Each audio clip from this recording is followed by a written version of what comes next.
Coucou famille, j'espère que vous allez super bien. Moi, ça va très bien chez moi par la grâce de Dieu. Aujourd'hui, on va parler d'un sujet. Les personnes qui ont l'habitude de rendre service aux gens, puis qui se promènent pour raconter à qui veut l'entendre. C'est de ça qu'on va parler aujourd'hui.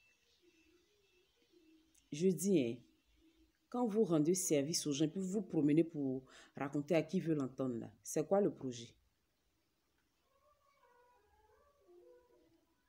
Quand la dame s'est levée, elle est venue t'expliquer son problème là, vous étiez deux.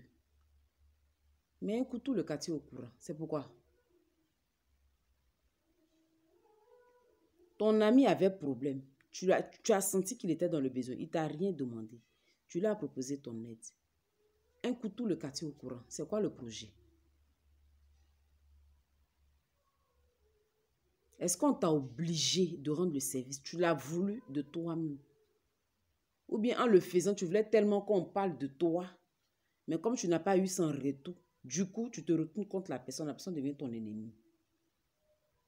Ça rime à quoi?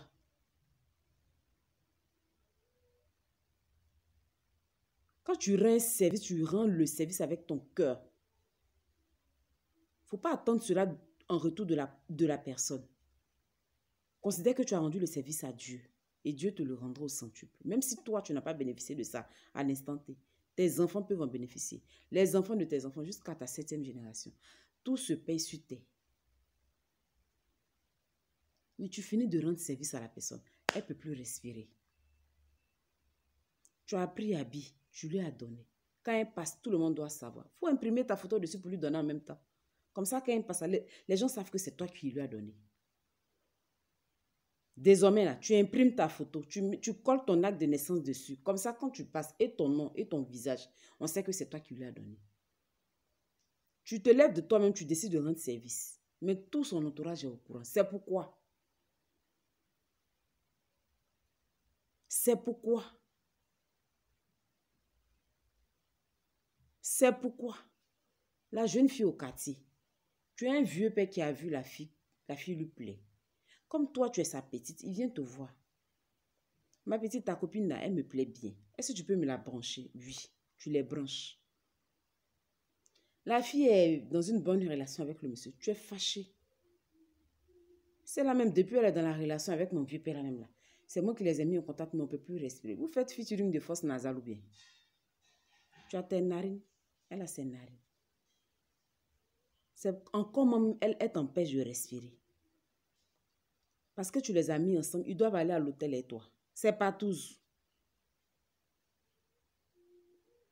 Parce que tu les as mis ensemble, tu dois être au courant de tout ce qui se passe au milieu d'eux. C'est pourquoi. De la même manière, tu les as aidés à être ensemble. C'est comme ça que quelqu'un t'a aidé, puis aujourd'hui, tu es là où tu es. Ce n'est pas par tes propres forces, c'est par la grâce de Dieu. Tu as pris tes dossiers, tu t'es rendu dans une entreprise, on t'a pris. C'est par la grâce de Dieu. Parce que ce n'est pas ta connaissance qui t'a emmené là où tu es. Il y a des personnes qui n'ont pas été à l'école, d'après ma grand-mère, qui n'ont pas fait un B. Mais aujourd'hui, qui sont aujourd'hui des personnes qui sont assis, qui sont bien. Dieu fait grâce à qui il veut. Donc, si Dieu est passé par toi pour bénir une personne, de grâce, mets-la en veilleuse. Si tu sais que tu n'es pas en mesure de rendre service à la personne et que tu as l'intention de publier demain, là, prends ton service, circule. Il y a des personnes, on a pris, on a rendu service qu'on ne connaissait pas. Tu prends la personne, tu mets chez toi. Tu la nourris, tu la blanchis, tu l'entretiens. Mais la personne se retourne contre toi demain. Ce n'est pas pour autant. Tu vas fermer ton cœur à d'autres personnes qui viennent. J'ai rendu service à Aya. Aya m'a fait du mal. Donc, je ferme mon cœur. Tu passes à côté de tes grâces parce qu'une personne t'a fait du mal. Tu rends service aux gens là. Tais-toi. Dieu va te bénir en secret. Mais toi, tu finis de rendre service aux gens. Tu veux que tout le monde sache. Paris où tu es, tu penses que tu es trop arrivé là. Non, moi je suis à Paris. Quand je cause avec les personnes, les gens parlent avec moi parce que je suis à Paris. Mon frère, c'est ton impression à toi. Ta richesse, ça ne s'étend pas jusqu'à nous. Il ne faut pas prêter des intentions aux gens. Tu es à Paris parce que Dieu l'a voulu. Visa de maintenant, c'est devenu comme fétiche. Il y a des filles qui sont mariées à des blancs. d'origine blanche, des personnes qui sont français, qui sont nées en France, qui ont la peau blanche. 20 ans, le monsieur est rentré, la fille est encore dans son pays d'origine. Parce que ça n'a pas donné. Dieu fait grâce à qui il veut. Ah, je suis à Paris parce que j'ai l'impression que toutes les personnes qui parlent avec moi, c'est parce que je suis à Paris. Mon ami, la clé de Paris que tu as là, il y a quelqu'un qui a fabriqué ça. Il y a une serrurerie, tu ne savais pas. Quand toi, tu es arrivé à Paris là, le ciel s'est ouvert, la clé est tombée, tu as reçu ça en même temps.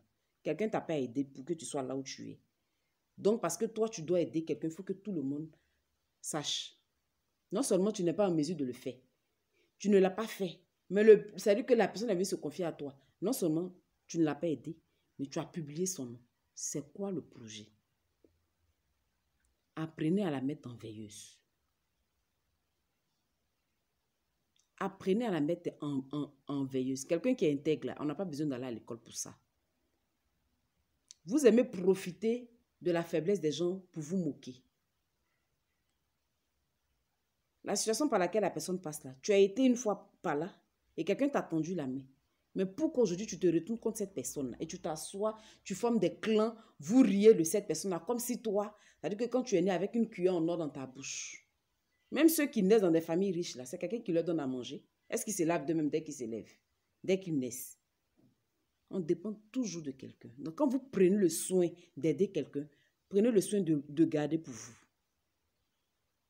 Il n'y a rien qui fait plaisir que lorsque tu aides une personne, que la personne elle-même parle de ça de façon volontiers. Ça touche, ça fait plaisir. Mais pourquoi vous voulez que pour vous, là, on colle ça sur les panneaux publicitaires pour dire que c'est vous qui avez fait? Quand toi, tu rends service, ça, tu te tais. La personne elle-même, tellement elle est contente de ce que Dieu l'a mis, parce que pour elle, c'est-à-dire que tu représentes un ange dans sa vie. Elle-même, elle a envie de parler de ça. Ça fait plaisir. Tu rends service à quelqu'un 2 ans, 3 ans après. Tu te retrouves dans une situation, la situation se débloque. Ce n'est pas par ta propre force. Le service que tu as rendu par le passé, là, c'est ce qui te rattrape. Même si toi, tu n'as pas payé, tes enfants vont payer. Les enfants de tes enfants, il y a plusieurs générations. Ça se répercute. Le bienfait n'est jamais perdu. Mais pourquoi quand toi, tu finis de rendre service, tu es obligé de parler? Tu brandis ça comme un drapeau. C'est pourquoi la fille est partie en France, Dieu lui a fait grâce. En Côte d'Ivoire ou en Afrique, généralement, quand on fait des papiers, quand on fait les demandes de visa, on le fait dans le secret. Parce qu'il y a tellement de mystères en Afrique, donc on préfère le faire dans le secret. Une fois que tes papiers ont pris, quand tu arrives, tu appelles tes proches. Mais non, c'est moi, je suis ta sorcière. C'est pourquoi tu m'as caché. Si elle te disait, tu allais la porter sur ton dos pour l'envoyer au bien. Elle est arrivée, ta première réflexion, c'est d'être contente pour elle. Plus tu te réjouis pour elle, plus Dieu t'ouvre des portes. Tu es fâché. Et les gens, les personnes, tout va bien dans leur vie. Eux n'ont pas de problème là. C'est nous toujours, on doit venir vous expliquer nos problèmes là. Quand on vous explique là, et puis vous prenez nos histoires pour aller parler de ça avec d'autres personnes. On s'est rendu compte, on a décidé de ne plus vous parler de nos histoires là. On est devenu votre ennemi juré. Je te parle de mon histoire, tu t'assois pour parler de ça à d'autres personnes. Ça là, on ne donne pas conseil. Toi-même là, tu te remets en cause et puis tu te ranges. Tu te confies à Dieu. Tu as un problème, tu fléchis genoux. Tu te confies à Dieu, tu parles à Dieu. Parce que je ne viens plus t'expliquer mon affaire, et je deviens ton ennemi. Toi, tout va bien dans ta vie là, c'est parce que tu n'en parles pas. Non, je veux copier sur toi. J'ai fait mal. Tu ne me parles plus. C'est pourquoi. C'est pourquoi. Ce que vous faites là, on appelle ça le stage de la sorcellerie. Ton ami est dans un besoin, il a un problème, il vient t'expliquer son problème. L'aide là, ce n'est pas forcément financièrement. Quelqu'un a une idée, il vient t'expliquer son problème. Mon ami, financièrement, je ne peux pas t'aider, mais je peux te donner des idées. C'est une aide. Même si tu n'as pas d'idée à lui donner, tu peux le mettre en contact avec une personne qui est dans ce domaine-là, qui peut aussi l'aider à avancer. Ça aussi, c'est une aide. Mais quand tu finis de le faire, là, n'attends pas cela en retour de la personne. Regarde à Dieu. Il est le seul qui va te bénir. Mais non, tu veux qu'on prenne ta photo, on n'a qu'à se promener, qu'on arrive à chaque carrefour. Il faut qu'on mette un monument qui te représente. Que c'est toi qui as fait, c'est toi qui as fait, c'est toi qui as fait. C'est pourquoi les gens qui t'ont aidé là, s'ils avaient promené ton nom comme tu le fais aujourd'hui là, tu serais ce que tu es devenu aujourd'hui. Apprenez à la mettre en veilleuse. Quand tu rends un service là, il faut te taire. En 2016, il y a une jeune fille que j'ai aidée qui était dans le besoin. Et ça a coïncidé, il y a aussi un jeune que je connaissais qui était aussi dans le besoin. Je n'ai rien fait, je les ai mis simplement en contact. 3 mois après, j'ai voyagé. 3 ans plus tard, je les ai retrouvés. Et je ne savais même pas que les deux étaient toujours ensemble. Moi, je les ai mis en contact et puis je suis partie. 1er janvier de 2020, à l'église, la fille a pris le micro. Elle m'a vue dans l'église, moi-même, je ne l'ai même pas vue. Mais la fille m'a vue dans la salle. Elle a pris le micro. Quand je l'ai vue sur la scène, c'est là que j'ai vu que c'était ma petite. Elle a commencé à rendre son témoignage. Aujourd'hui, elle est mariée à ce monsieur-là. Ils ont une fille.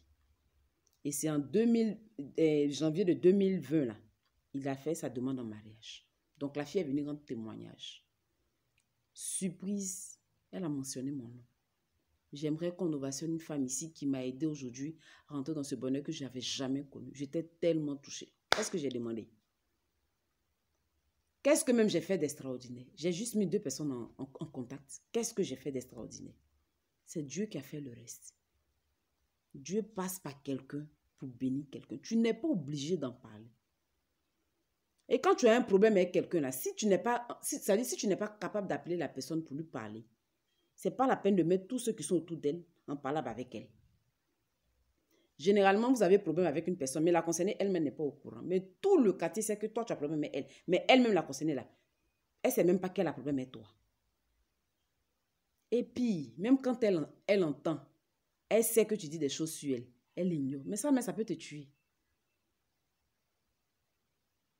C'est pourquoi ça rime à quoi? Ça rime à quoi? Tu as un problème avec une personne, tu l'appelles, ma soeur, tu m'as offensé. On peut même être en train de rire avec quelqu'un. Et puis dans ses propos, on froisse une personne. Ce n'est pas de façon volontaire. Ma chérie, tout à l'heure on parlait, tu as eu à dire quelque chose, franchement ça ne m'a pas plu. Ah, chérie, excuse-moi, je parlais pour rire, mais si ça t'a froissé, je m'excuse. Ma chérie, ton nom là, ça ne va pas te quitter. Tu vas toujours porter ton nom. Si tu t'excuses, ça va toujours porter ton nom. Mais est-ce que parce que la personne t'a fait quelque chose, ou du moins parce que tu as rendu service à la personne, tu dois brandir son nom?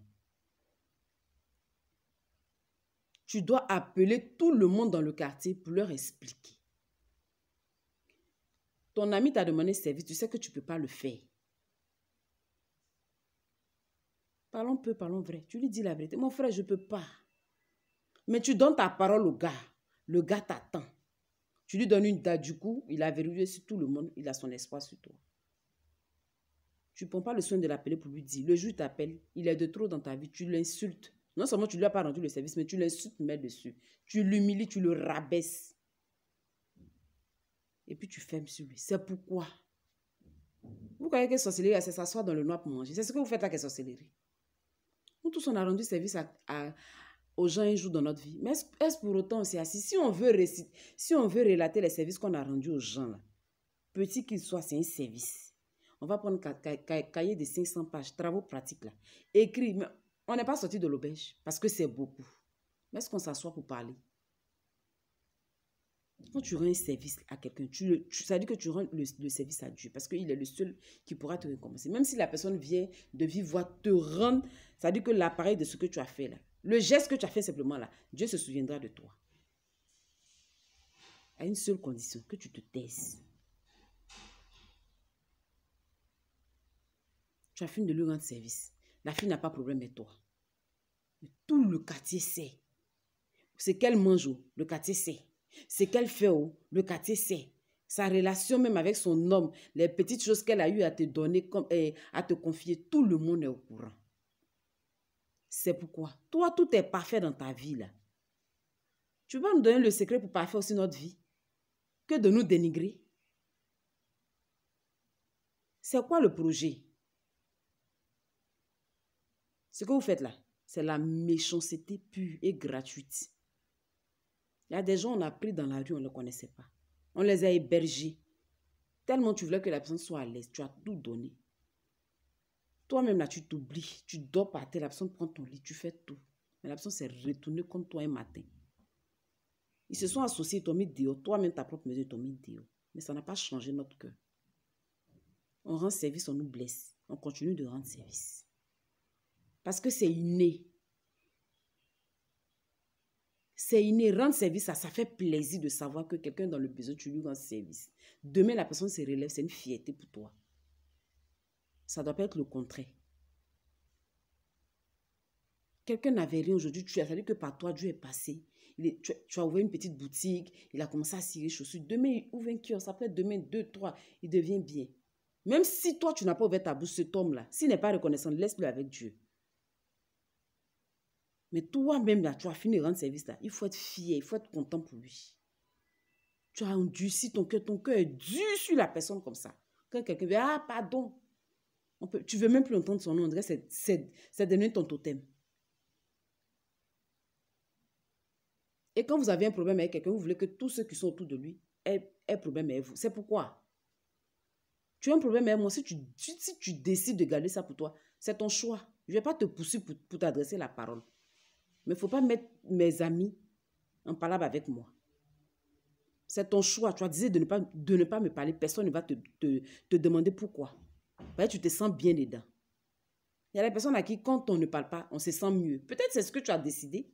Mais pourquoi tu veux mettre tous ceux qui sont autour de moi en palabre avec moi? Parce que toi, tu ne parles pas avec moi. C'est pourquoi. C'est pourquoi. Tu as constaté une chose. Que tu veux me faire un reproche. Tu m'appelles de côté. Tu es mon aîné, tu es mon petit frère. J'accepte les reproches de tout le monde. À moins que ce soit dans la politesse. Mais tu vas m'exposer au vu et au su de tout le monde. Les gens n'ont qu'à dire que toi, tu me connais trop. Donc, c'est là, toi, tu vas venir parler. Le respect, là, ça se mérite et puis il est réciproque. Plus petit que toi, quand tu l'humilies, il y a un moment de la vie, il va te répondre. Et tu vas trouver qu'il est impoli. On ne sème que ce qu'on récolte. Apprenez à la mettre en veilleuse quand vous rendez service. Il n'y a que Dieu qui pourra vous récompenser. C'est important. Que Dieu veille, famille. Bonne soirée à vous.